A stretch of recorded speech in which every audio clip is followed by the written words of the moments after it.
can tell these players know that Daniel Jones is not good. I know they're not going to make it to the playoffs on his arm. So they have to figure it could bring us together and say, look, man, we all got to play harder. Like with Tebow, it's like we all got to play better because he's so bad. Greetings and salutations, and welcome to the Odd Coaches Podcast. I am your host, Dr. Keith Adams, and with me today, our cavalcade of stars on our Top Shelf Tuesday edition, starting with Brian Bobian, the unofficial benefactor of the Odd Coaches Podcast. We are not typecasting him. Brian, how you doing today, man? Fantastic. Happy to be with you. And Captain for Life, Will Cotton. Will, what's going on, sir? How are you on this Top Shelf Tuesday? Oh, blessed, blessed. Just happy to be here, you guys. All right. So, folks, on this week's episode, we are going to take a deep dive into teams who are either rebuilding or on the cusp of greatness. In segment one, we're going to take a deep dive on the New York Giants. In segment two, we're going to talk about the Carolina Panthers. And in segment three, we're going to talk about the Jacksonville Jaguars. But first, the New York Football Giants. The Giants are going to be on Hard Knocks, and episodes are starting to air either now or soon thereafter. The Giants are rebuilding. Brian Daboll's team finished 6-11 last year, and the only returning coordinator is Mike Kafka. So, in terms of leadership, out of all of your coordinators, you got one coming back. That gives me pause. Now, leadership itself is a process, and the Giants last year averaged 11.8 points a game during a 2-8 stretch during last season. That's not a lot of points. Okay. In addition, former defensive coordinator Wink Martindale was leading his staff in a meeting, and Brian Daboll, who had a great first year, seemed to be a little off edge about some comments made, and there was a lot of bickering and a lot of back and forth, and management got involved. And you're like, management's involved in this. So as we move forward, the players have said that Daboll appears a little calmer this year. The communication seems to be better. They overhauled their weight room, including adding turf and maximizing space. But again, who's calling the plays? A lot going on. So, Brian, with that, using your level fans, Brian is a leader's leader. And one of the reasons why I brought him here is for some levity. So you've read the notes, you've seen the Giants, you follow them because you're a Commanders fan. What are you thinking heading to the season with the New York Football Giants? If I were a Giants fan, I'd feel a lot more comfortable if they got to play Washington in all 17 games, right? But they don't. So which Daboll are you going to get? Are you going to get the one from 2 years ago, or are you going to get the one from last year? Are you going to get the one who guys seem to want to run through a wall for, or the one who couldn't figure out how to handle his staff? So you really have to wonder which of those two guys was the real guy. And when you're bringing in almost an entire new, when you're overhauling the coaching staff in the way that he is, that tells me that he might need to be a little bit more involved in the day-to-day work of those coordinators that he may not have been last year, despite the vignette that you just shared with Martindale.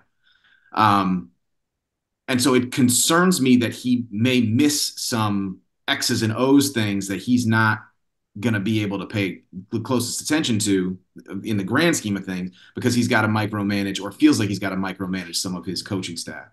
That I think the most effective coaches are the head coaches are the coaches who can manage appropriately, because it's impossible at that level to have your hand in everything and to do everything.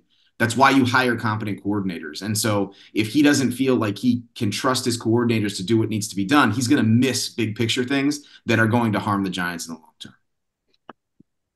Will, you played for a coach who openly said, I don't know everything, and I have to rely on people like you to get into the weeds. As a player, you read this. What are your thoughts on the Giants heading into the season? Everybody's doing for a tryout. There's really not a lot of things that people are like you can say, oh, well, this is how this is moving forward.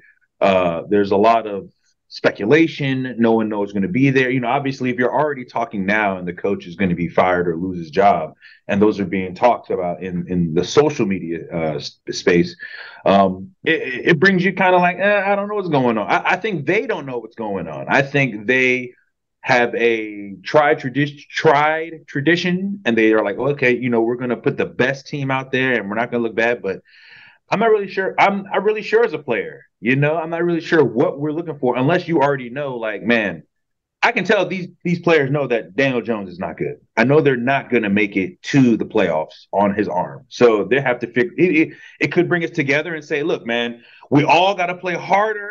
Like with Tebow, it's like we all got to play better because he's so bad, and that could bring people together. I don't think they have the talent to, and I don't think their coach has the temperament to sustain that for the season. He seems kind of like an in and out, up and down kind of guy. So yeah, as a player, I would be kind of worried, but I would say I would either look for each other and say, look, we're all bonding up together and we're going to do the thing, or they're collapse. But that talks about the internal kind of their integrity and all that stuff. So that's how I'd be as a player.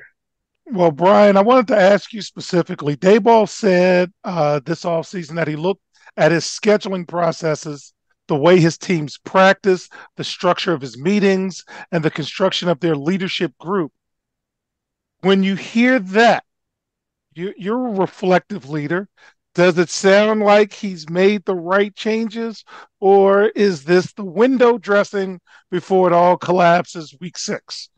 I mean, we're not going to know until he does it, right? So if he and his team that he kept around got together and looked at where the stressors were in their processing for last year, and they identified these as the key components that they felt were the pieces that needed to be changed in order to see a different outcome, then yeah, he made the right decisions. And I can't speak, I'm not in the room, so I can't necessarily speak to what it was that was leading to the strife. But, if he identified those components as the ones that were the big ones, then he was smart to make the decisions that he made, right? And so, unfortunately, this isn't like a New York Jets situation where the quarterback that you just signed for or traded for goes out on the 4th play of the year, where you can look at it and say, this is where we broke down. Like, this thing is the thing where we broke down.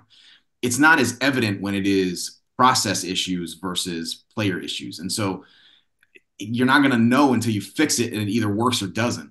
But I mean, that he was making changes, that he didn't pigheadedly stick to what didn't work last year, saying the only way to work is the process that I brought here and did this. That's good. It's a positive step. And hopefully it bears, well, hopefully for Mike King, it bears. All right. So fans, in segment 2, I went all in on Carolina last year and week after week was disappointed. See if I'll go all in this year with the changes they made. We'll be right back on the iCoaches podcast. The reviews are in for Dr. Keith Adams' book, Finding the Balance, My Personal Journey to Academic and Athletic Success. College professor and student-athlete academic expert Dr. Lisa Rubin said, "There is nothing out there like this book, so I do hope people will pay attention and give it a read." Former George Mason standout Folarin Campbell said, "Consider this book an opportunity to work directly with Dr. Adams, just like I did. I assure you that there will be something you can take away that will be useful to you throughout your personal journey." Ryan Waite, a recent college graduate who is a software engineer, said, "I like how the book is based on research, which makes it good for general students as well as student athletes." The book serves as both a memoir to Dr. Adams' 30-year academic and athletic career, as well as an instructional guide to assist student athletes, parents, coaches, teachers, and administrators navigate through the challenges of finding a better balance between academic and athletic success. The book includes over 15 personal stories and anecdotes from Dr. Adams, along with numerous former players and colleagues from a variety of sports and endeavors. You can order your copy at www.ckasaveproject.org. From the main page, simply click CKA Save Project Services and order the Find the Balance book. For more information, contact Dr. Keith Adams by email at cka@ckasaveproject.org. Welcome back to the Odd Coaches Podcast in segment 2. We're going to talk about the Carolina Panthers. And yeah, I was jaded last year because I went all in on them. The Carolina Panthers season last year was a disaster. They were 2-15. Head coach Frank Reich only made it 11 games, which is not even as long as Urban Meyer in Jacksonville and Bryce Young. Now, fans, my wide receiver at home, 0.5, is playing extremely well in the offseason, doing the things. But Young only mustered 5.5 yards per attempt. I pay more attention to these types of things now because of 0.5, but the stats don't get better. 62 sacks last year. The Panthers fired Frank Reich. They have a first-year coach in Dave Canales. Dave Canales worked with Baker Mayfield, with Tampa Bay, kind of resurrected his career. He spent 13 years with Seattle, brought in a lot of familiar faces in terms of his coaching staff, surrounded themselves with people he's comfortable with. Bryce Young also said, hey, I've got to find a better balance. Gimmick infringement of not being too negative or not being too loose. He'll crack a joke every now and then. Will, you heard week after week last year, Carolina lost, Carolina lost, Carolina lost. You also read the notes this week. If you're a Carolina Panthers fan, are you feeling better going into this season? Not better. I just look for any improvement from last year, any realistic, Carolina fan. It's hard to go 2-15 to then go to the playoffs. So people who think that, oh, this is our, and those are some Commanders fans who would be like, oh yeah, this is our year. It's like, no, this is a process. And the best thing that you can do is look at what your team does in the offseason and say, okay, they're making pieces, they're making processes, they're doing things, they're making trades, they're picking up draft picks.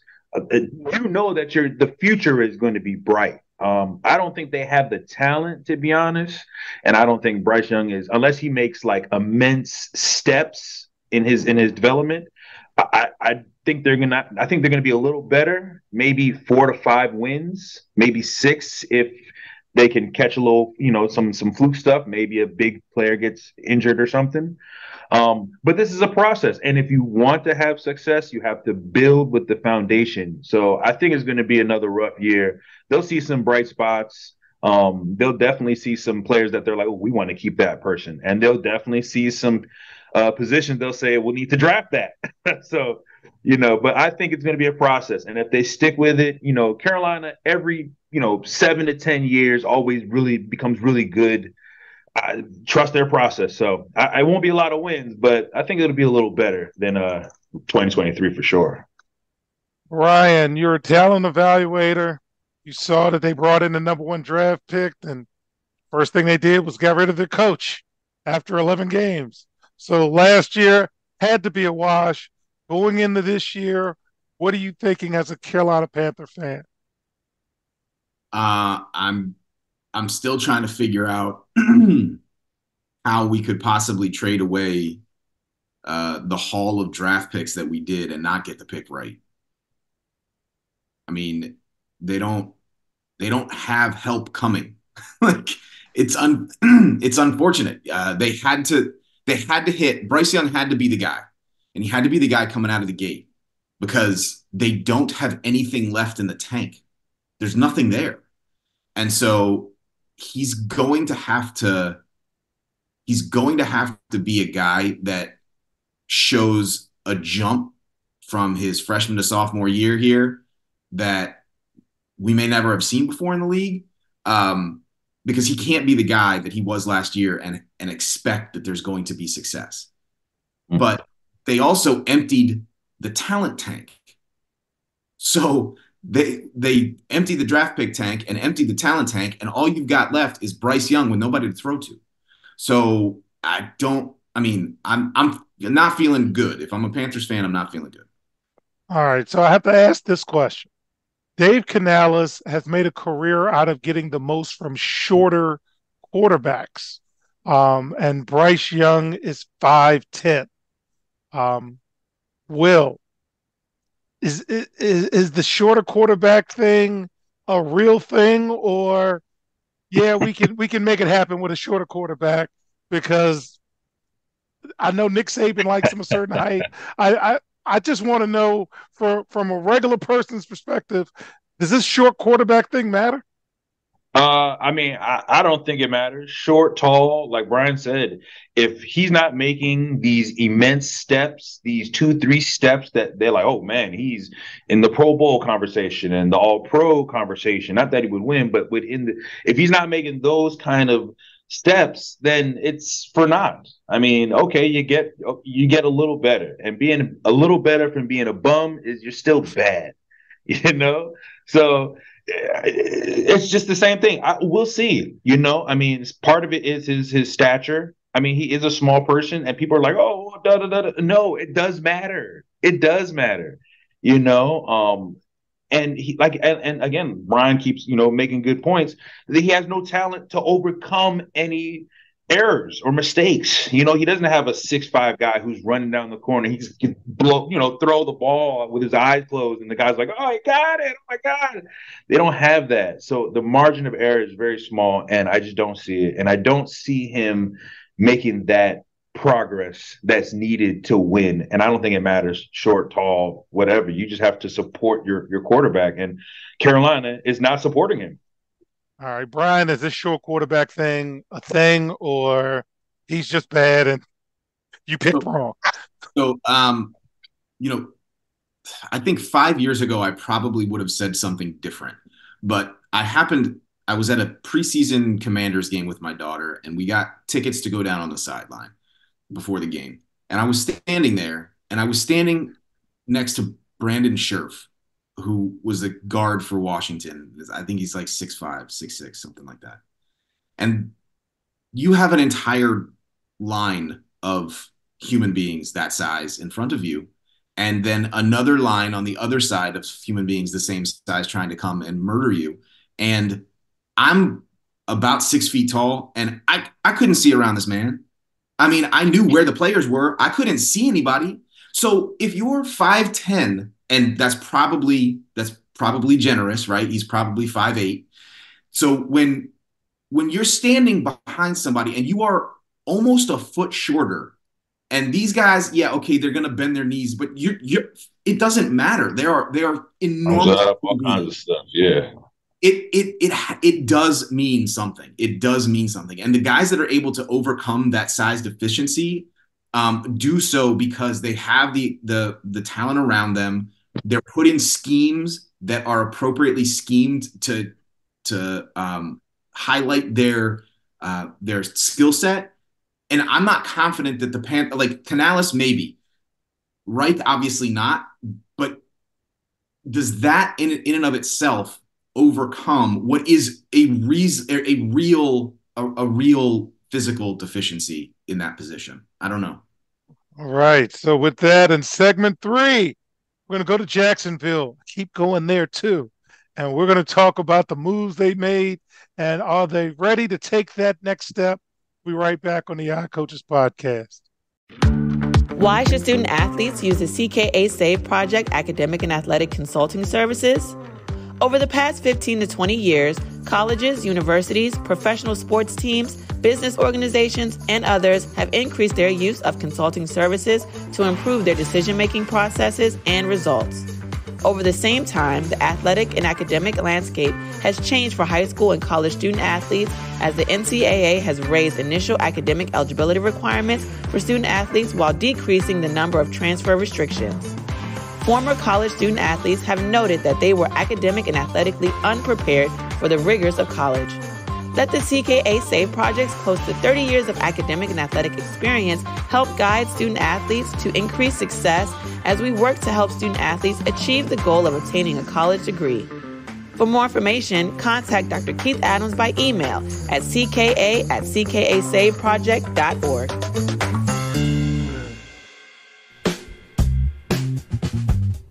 Welcome back to the Odd Coaches Podcast in segment 3. The Jacksonville Jaguars are making moves. So the franchise is able to lock in Trevor Lawrence and pass rusher Josh Allen to long-term contracts. Last season, the Jags held first place in the AFC South for most of the season, started off 8-3, but finished 1-5. Management, Shad Khan as the owner, wouldn't divulge whether he prefers Doug Peterson as a head coach calling plays or Press Taylor, but he does have a preference. He's just not making that known. So you've got ownership talking to the people involved. This season, they have spent money trying to put the franchise on better footing after another late season stumble. But a funny thing happened on the way to the show. Houston got better. So on a personal note, fans, as a head coach, Will's senior year, we spent a lot of time focused on one team that we thought we needed to beat, and then another team beat us twice. So we had to readjust, refocus, ended up beating both of them and still losing at the buzzer in the state finals. But Will, you've lived that you're like, hey, I'm doing all of these things to get better, but now I've got somebody else involved in it. Is Jacksonville, have they done enough to get over the hump? What do you think, sir? I don't think so. I think they're all even. I mean, they're going to have to play just like the Texans. They're going to have to play like the Colts, so it's going to be fun. I don't think the Titans are going to be there, but they're tough still. But yeah, I don't think they've done enough. They're not that good enough, and they gotten rid of some talent. I thought Calvin Ridley was a good talent. Maybe it was a personal thing, where him and Trevor Lawrence weren't really connecting, so they got rid of him. But yeah, I don't see them really becoming the big dog of the division. And that's just what it is, They've added some people, some good names, but nobody that anybody in the other teams are like, oh man, well, we're playing for second. Let's get the wild card. Nah, it's not like that. This whole division is open, and the Jaguars don't fear anyone. Or nobody's fearing the Jaguars. Sorry. All right, Brian, you have been involved with management. Sometimes overplays the hand. Have they done enough to get over the hump? What do you think about Jacksonville? I had to really work hard not to let my nervous Snyder tick start when you said management was talking to the people making decisions. That never works. It's never good. Jerry Jones has, since he started messing with stuff, hasn't won anything. Snyder never won anything. These owners who are trying to get into the football operations piece, they muck everything up, and it's never a good scene. So should the owner have anything to say with football operations? No. You are an owner and you own things. And your job as an owner is to make sure that you have hired the people who have the best skill set. You're not a football guy. You're not. You didn't make your billions in owning football teams. That didn't happen, or in coaching football players. That didn't happen. So hire the people who made the money making the right decisions about football operations, and then leave them alone. That's it. Okay. So fans, as we wrap up this week, the NFL division preview shows begin next week. So the Odd Coaches Podcast, just like we did last year, will go through all 8 divisions following this schedule. July 9th, AFC North. July 16th, NFC North. July 23rd, AFC South. July 30th, NFC South. August 6th, AFC East. August 13th, NFC East.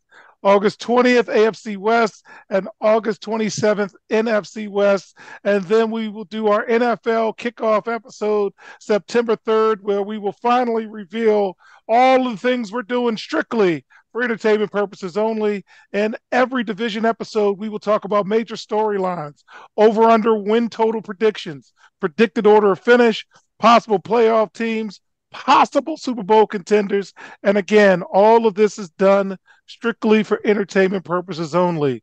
Will, is there a particular division you're looking forward to being a part of? Which one I would say? I would say I do like the AFC South, man. They have a lot of interesting games, and usually they're a lot over. And then you take a nap, and you wake up, and all of a sudden it's like 35-35 or something. So, yeah, I think there'll be a fun division this year. All right, Brian. I'm going to guess NFC East, but you tell me, sir, any division you're looking forward to watching this year? My daughter has softball games every Sunday, so unfortunately, I'm gonna have to be in it just for the NFC East. You gotta get the YouTube TV, man. You gotta have to, and you're watching when you're at the games.